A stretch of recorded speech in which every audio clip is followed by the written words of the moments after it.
آگے بڑھتے ہوئے آپ کو بتائیں کہ Pakistan IMF $3 Arab stand by arrangement معاہدے پر عمل درآمد۔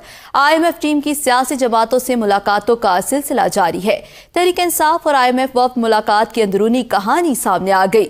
ذرائع کے مطابق چیئرمین PTI نے IMF کے پیکج پر مشروط آمادگی ظاہر کی۔ اسی حوالے سے ہمارے ساتھ موجود ہیں ہمارے نمائندہ شاہد قریشی، ان سے اندرونی کہانی جان لیتے ہیں۔ جی شاہد قریشی، اس حوالے سے مزید بتائیے گا۔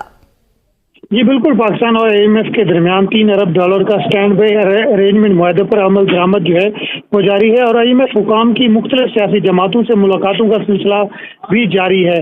IMF حکام نے چیئرمین PTI سے بھی ملاقات کی ہے، جس میں یہ بتایا گیا ہے کہ ملاقات کے دوران PTI کی IMF پیکج پر عدم اعتماد کا موضوع بھی زیر بحث رہا۔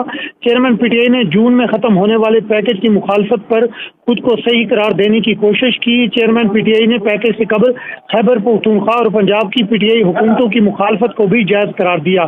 چیئرمین PTI نے آئندہ پیکج کو بھی شرائط منوان پوری کرنے سے جوڑنے کی تجویز دی۔ چیئرمین PTI نے IMF کی ٹیم کی جانب سے اپوزیشن کو اعتماد میں نہ لینے کے عمل کو سراہا۔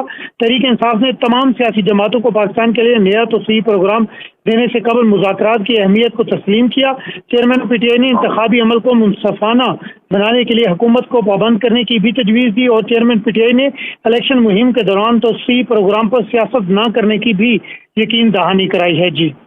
جی بہت شکریہ شاہد قریشی۔